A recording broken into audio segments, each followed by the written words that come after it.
The moment I discovered Graham's betrayal, it felt as if the ground had dropped from beneath me. I stood there, phone in hand, staring at the messages that told a story I never wanted to read. My heart shattered into pieces as the reality of his infidelity sank in, each word cutting deeper than the last. How could he? How could the man I loved betray me so cruelly? My mind raced back to the memories of our once happy marriage. I could almost hear the echoes of our laughter, see the warmth in his eyes when he looked at me. "We were perfect together," I whispered, my voice barely audible. But now, those memories felt like taunts, reminders of everything I had lost to a lie. Confusion washed over me like a cold wave. Who was she? The woman who had taken my place in his heart? I imagined her, perhaps sitting in our favorite cafe, sipping the same coffee he used to order for me. Was she prettier? Smarter? What did she have that I didn't? The questions spiraled in my mind, each one a dagger twisting deeper. "No, I won't let this define me," I said aloud, surprising myself with the sudden surge of determination. I could feel a spark igniting within me. I had to take control of my story, not be a victim of his choices. I would not be the woman left in the shadows, waiting for scraps of love and attention. As I paced our living room, the silence felt heavy. I could see the framed pictures on the wall, snapshots of happier times. I cringed at the thought of Graham and me, smiling as if we could conquer the world together. But those days were gone, replaced by a bitter truth. "Celeste, breathe," I told myself. I needed clarity. I needed to know everything. The thought of Graham and that woman together made my stomach churn. I had to uncover the truth. I had to understand what I was up against. Suddenly, a plan began to form. I would dig deep into social media, finding every piece of information I could about Lily, the other woman. I could almost hear my own voice, filled with resolve. This time, I will be the one in control. The screen of my phone lit up as I opened apps, scrolling through pictures and posts. With each click, my heart raced faster. I felt the emotional turmoil rising within me as I learned more about Lily's life. She seemed so perfect, so full of the attentiveness and love I craved. It was infuriating. How could she invade my life without a second thought? "How dare she?" I muttered, my fingers tightening around the phone. Anger bubbled up inside me, simmering like a pot left on the stove. Graham had made his choices, and now I was left to face the consequences. But I refused to let this anger consume me. Instead, it fueled my desire for revenge. I paused, taking a breath to steady myself. "This won't define me," I repeated. I could feel the fire building within, a sense of purpose taking root. I would reclaim my power. Every moment I spent learning about Lily only deepened my resolve. I wouldn't just sit back and let life happen to me. I could feel the strength growing, pushing me forward. I was not the same woman who had trusted Graham blindly. I was Celeste, and I was ready to fight back. With each new piece of information I uncovered, the anger transformed into something sharper, something more dangerous. I would have my say. I would confront Graham. He would see that I was not broken. I would rise from the ashes of his betrayal, stronger and more determined than ever. As the sun began to set outside my window, casting a golden glow across the room, I felt a sense of calm wash over me. Yes, I was hurt, but I was also ready to take the reins of my life. What would my next step be? I didn't know yet, but I felt the winds of change stirring, and I was ready to embrace them. I felt like I was walking through a fog as I sat in front of my laptop, my fingers hovering over the keyboard. The betrayal had shattered me, but now I had a new purpose. I needed to find out who Lily was.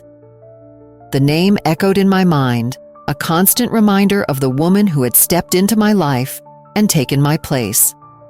With a deep breath, I opened my social media accounts, ready to dive into the digital world that seemed to hold the answers I desperately sought. Scrolling through Graham's friends list, I searched for Lily. Each click felt heavy, as if I was peeling back layers of my husband's secrets. Suddenly, there she was, a profile picture of a woman with bright eyes and a warm smile. I couldn't help but feel a pang of jealousy as I stared at her. "What does she have that I don't?" I whispered to myself, bitter thoughts swirling in my mind. As I clicked through her photos, I saw a life filled with laughter and joy, dinners with friends, vacations in sunny places, and moments that seemed to overflow with love. I felt like an outsider peering into a world that had once belonged to me. How could he choose her? I muttered, feeling the sting of tears in my eyes. I spent hours scrolling through Lily's posts, absorbing the details of her life. It was as if I was watching my worst nightmare unfold before me.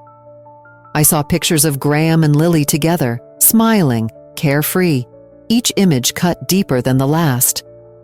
"He looks so happy with her," I said aloud, my voice trembling.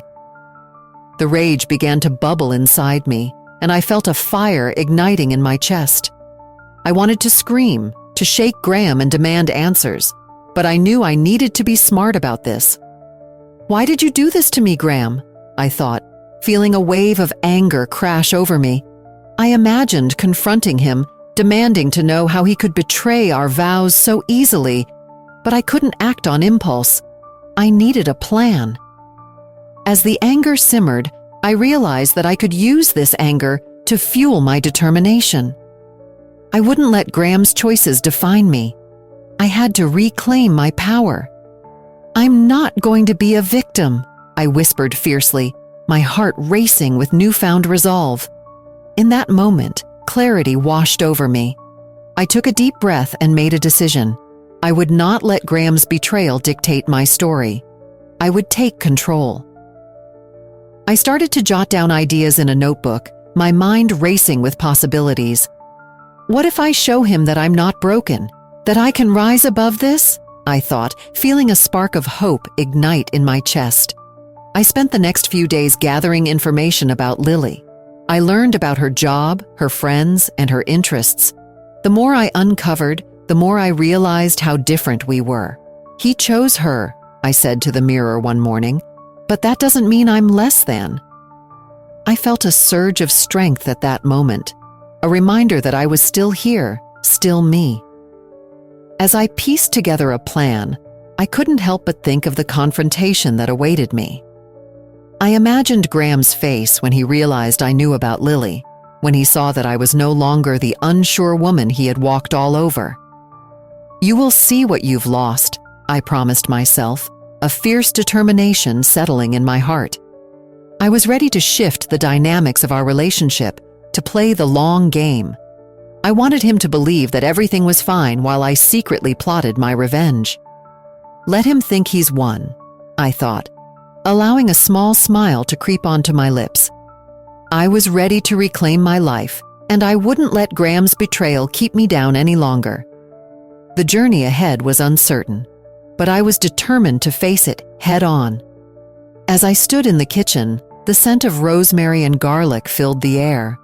I was preparing dinner for Graham, all while my heart raced with a mix of anxiety and excitement. This was the beginning of my plan, a carefully orchestrated dance that would shift the dynamics of our relationship. I wanted him to believe everything was fine, that I was still the loving wife he had betrayed.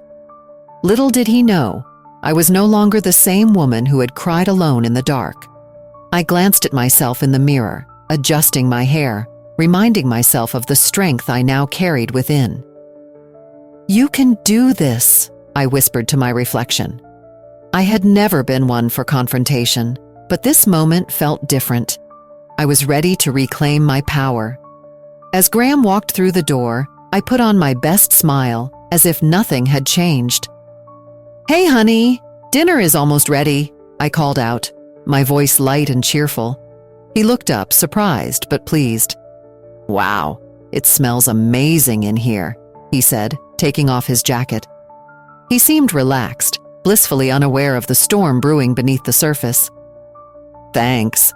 I thought we could have a nice dinner, just the two of us," I replied, trying to keep my voice steady. Inside, I felt a storm of emotions. I was hurt, angry, and yet I was empowered. As we sat down at the table, I noticed how he seemed to relax into the familiar routine. We talked about his day, and I listened intently, nodding and laughing at his jokes, even as my mind raced with thoughts of what was to come. I poured him a glass of wine, feeling a thrill run through me as I watched him sip it, completely unaware of the trap I was setting. "You know, I've been thinking a lot lately," I said casually, my heart pounding. "I want to make things better for us." Graham looked at me, a glimmer of surprise crossing his face. "Really? That sounds great, Celeste. I think we could use some more time together." I smiled, hiding the turmoil inside. "Yes, I agree. I think we've both been busy with our own lives, and it's easy to forget what brought us together."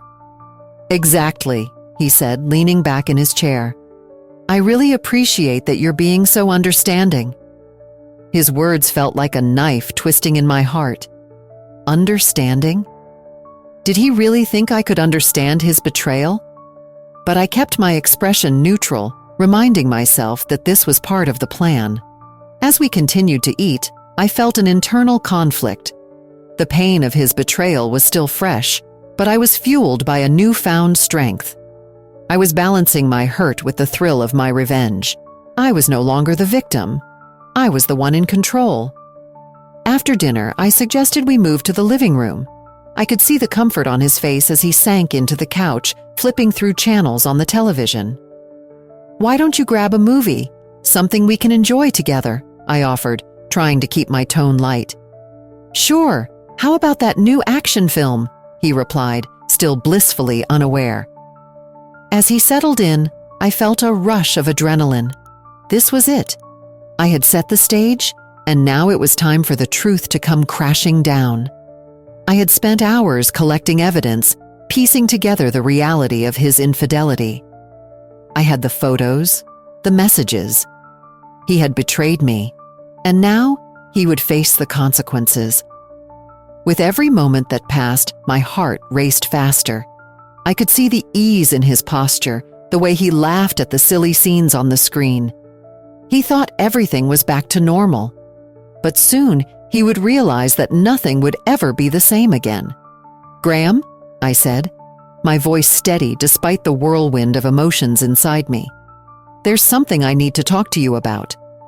He turned to me, his expression shifting from amusement to curiosity. "What's up?" I took a deep breath, feeling the weight of my words. "It's about us, about what's really been going on." His smile faded, and for the first time I saw a flicker of concern in his eyes. It was then that I knew I was ready. I would no longer let his betrayal define me. I would confront him, reclaim my voice, and show him the strength I had found in my pain. The night I had been waiting for finally arrived. I stood in the kitchen, the aroma of roasted chicken filling the air, but I barely noticed. My heart raced as I set the table for dinner, each clink of the dishes echoing in my ears like a countdown. This was it. Tonight, I would confront Graham. As I poured the wine, I took a deep breath, trying to calm the storm of emotions swirling inside me. I could feel the tension building, a mix of anxiety and anticipation. Would he see through my act? Would he sense the storm brewing beneath the surface? I pushed those thoughts aside. I was ready. When Graham walked through the door, he greeted me with a casual smile, completely oblivious to the turmoil I was about to unleash. "Hey, everything smells amazing," he said, leaning in to kiss my cheek. I forced myself to smile back. "Thanks. I wanted tonight to be special." We sat down at the table, the soft glow of the candles flickering between us. I poured the wine, deliberately taking my time, savoring the moment. Every second felt heavy with unspoken words. As we ate, Graham chatted about his day, completely unaware of the storm brewing in my heart. I nodded along, but my mind was elsewhere, preparing for the confrontation that would change everything. "Celeste, is everything okay?" he asked, his brow furrowing slightly. I could see the concern creeping into his eyes, but I shook my head slightly. Just tired, I guess, I replied, my voice steady despite the chaos inside me. After we finished eating, I cleared the plates and took a moment to gather my thoughts. Then I returned to the table, my heart pounding. It was time. I took a deep breath and looked him in the eye. Graham, there's something we need to talk about. His expression shifted from casual to serious.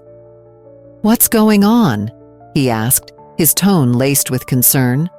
I could see the wheels turning in his head, but he had no idea what was coming. I reached into my pocket and pulled out my phone. I found something, I said, my voice steady now. I opened the messages I had saved, the ones that revealed his deceit. I think you need to see this. I placed the phone on the table, the screen lighting up with the messages I had gathered. Sweet nothings, plans for secret meetings, and promises that should have been mine. I watched as his confidence crumbled, his face paling as he read the words meant for someone else. Celeste, he started, but I cut him off. You don't get to explain. You don't get to make excuses. You've betrayed me, Graham. You've shattered everything we built together. The weight of my words hung in the air like a thick fog. I could feel the energy shift between us, and in that moment, I felt a surge of power. I was no longer the victim. I was reclaiming my voice. I trusted you, I continued, my heart racing but my voice firm. I believed in our marriage, in us. And you threw it all away for what? A fleeting moment of excitement? He looked up at me, his eyes wide with shock and regret. I made a mistake, Celeste. I didn't mean to hurt you, he pleaded. But his words fell flat. I had heard them too many times before, and they no longer held any weight. This isn't just about a mistake, Graham. This is about the choices you made, the choices that led you to betray me. You need to understand how deeply you've hurt me. I could feel the emotional catharsis washing over me, like a wave crashing down. It was painful, but it was also freeing. I was finally confronting him, laying bare the hurt he had caused. The tears I had held back for so long threatened to spill, but I held them in check. I deserve better than this, I said, my voice steady but full of emotion. I deserve honesty. I deserve respect. And I will not let your betrayal define who I am. As I finished my words, I saw the realization dawn on his face. The confidence that once radiated from him had vanished, replaced by a vulnerability I had never seen before. In that moment, I knew I was taking control of my narrative. I was no longer just Celeste, the betrayed wife. I was Celeste, the woman who would rise from this. The night air was thick with tension, but I felt a sense of relief as I stood my ground. I had finally found my voice, and I wouldn't let it go. The air felt heavy after the confrontation. I sat on the edge of our bed, my heart racing with a mix of victory and heartbreak. I had stood up for myself, finally confronting Graham about his betrayal, yet the reality of what had just happened started to sink in. I had torn apart the life we built together, and though I felt strong, a part of me mourned the loss of who we once were. Celeste? Graham's voice broke through the silence, filled with confusion and regret. I could see the weight of his actions etched on his face. It was hard to look at him. The man I once loved now felt like a stranger. I took a deep breath and steadied my voice. Don't, I said, cutting him off. You don't get to talk right now. You had your chance. The words came out sharper than I intended, but I needed him to understand the depth of my pain. As the evening turned to night, the shadows of our home loomed large. I thought back to the years we'd shared, the laughter, the shared dreams. All of it felt tainted now, like a beautiful painting splattered with paint. I needed to reflect on what had happened, to process the storm of emotions swirling inside me. I stood up and walked to the window, staring out into the darkness. I thought about my journey, the painful path from feeling like a victim to a woman who took control of her life. I am stronger than this, I whispered to myself, trying to believe it. I had faced the truth and emerged from it. That was something to be proud of. The next few days felt like a blur. I kept replaying the confrontation in my mind. Each time, I felt a rush of triumph mixed with sorrow. I was not defined by Graham's betrayal. I was defined by my choices. I remembered the spark of determination igniting within me when I first discovered the truth. That spark was still there, flickering but alive. One afternoon, while I sipped tea in the kitchen, I decided it was time to move forward. I picked up my phone and scrolled through my contacts. I had friends I hadn't spoken to in ages, friends I had neglected while lost in my marriage. I took a deep breath and sent a message to Rachel, my old college roommate. "Hey Rachel, it's been too long. I'd love to catch up. Are you free this weekend?" I hit send and felt a wave of nervousness wash over me. What if she didn't respond? But within minutes, my phone buzzed. "Of course, let's meet for brunch on Saturday. I can't wait to see you." A smile broke across my face. I felt a sense of excitement bubbling up inside me. I was taking steps to reclaim my life, to rebuild my identity. I knew it wouldn't be easy, but I was ready to embrace the challenge. As Saturday approached, I found myself reflecting on what I wanted from this new chapter. I didn't want to carry the weight of betrayal with me. Instead, I wanted to surround myself with positivity and support. I wanted to rediscover who I was, beyond being Graham's wife. At brunch, Rachel greeted me with a warm hug. "Celeste, you look amazing. Tell me everything." I laughed, feeling the tension in my shoulders ease. "It's been a journey, that's for sure, but I'm ready to move on." "I'm proud of you," she said, her eyes sparkling with encouragement. "You deserve happiness." We spent hours talking, reminiscing about our college days and sharing stories. Each laugh, each moment felt like a step toward healing. I realized how important these connections were, how they grounded me and reminded me of my worth. As the sun began to set, casting a warm glow through the cafe windows, I felt a sense of peace settle over me. I had faced my fears, confronted the truth, and now I was ready to embrace my independence. I was no longer just Celeste the wife. I was Celeste the woman, strong and resilient. This was my time to shine, to forge new paths and new friendships.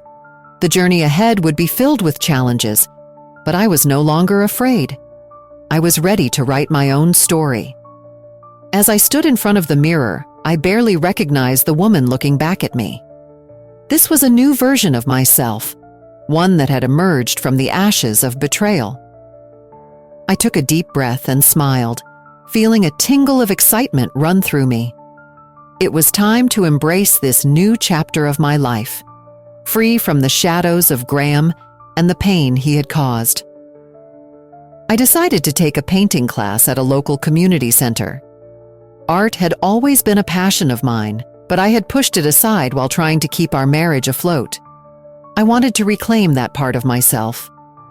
When I walked into the classroom, the smell of paint and the sound of laughter filled the air. I could feel my heart race with anticipation. "Hi there, I'm Mia," a cheerful woman said as she approached me. Her bright smile was infectious. "I'm Celeste," I replied, returning her smile. "I'm new here." "Welcome. You're going to love it. Just let your creativity flow," she encouraged, pointing to the easels set up around the room. As I picked up the brush for the first time, I felt a rush of freedom. Each stroke on the canvas was a release of the emotions I had bottled up for so long. I painted not just colors, but the very essence of my journey: pain, resilience, and ultimately, joy. I lost track of time, and when the class ended, I felt lighter than I had in years. "Celeste, your painting is beautiful," Mia exclaimed. "You have a real talent." "Thank you. It feels good to express myself again," I admitted, a genuine smile spreading across my face. Over the next few weeks, I continued to explore new hobbies. I joined a book club where I met women who shared their stories and experiences. Each meeting was a chance to connect and learn. One evening, as we discussed a book about overcoming adversity, I shared my own story. "It's amazing how you've turned your pain into strength," one of the women said, her eyes filled with admiration. "I never thought I could feel this way again." "I'm learning to trust myself," I replied, feeling a sense of pride swell within me. I started to enjoy my own company. I would take long walks in the park, savoring the beauty around me. I found joy in small things. A warm cup of coffee, the sound of laughter from children playing, and the soft rustle of leaves in the breeze. I began to understand that the world was filled with possibilities. One sunny afternoon, I decided to have a picnic by the lake. I spread out a blanket, unpacked my lunch, and soaked in the sun. As I sat there, I reflected on how far I had come. I was no longer the woman defined by Graham's betrayal. I was becoming the woman I was always meant to be. "Hey, is this spot taken?" a voice interrupted my thoughts. I looked up to see a tall man with a friendly smile. "No, please feel free to join me," I replied, motioning to the empty space on my blanket. "I'm Jake, by the way," he said as he settled down beside me. "What brings you out here?" "Just enjoying some time alone and reflecting on life," I shared, my heart racing slightly at the unexpected company. "Sounds peaceful. I could use some of that myself," he said, taking a bite of his sandwich. "Life can get a bit overwhelming sometimes." We chatted about everything: our favorite books, travel experiences, and dreams for the future. As the sun set, painting the sky in hues of orange and pink, I felt a warmth inside me that I hadn't experienced in a long time. "Celeste, it's been great talking to you. We should do this again," Jake said with a hopeful smile.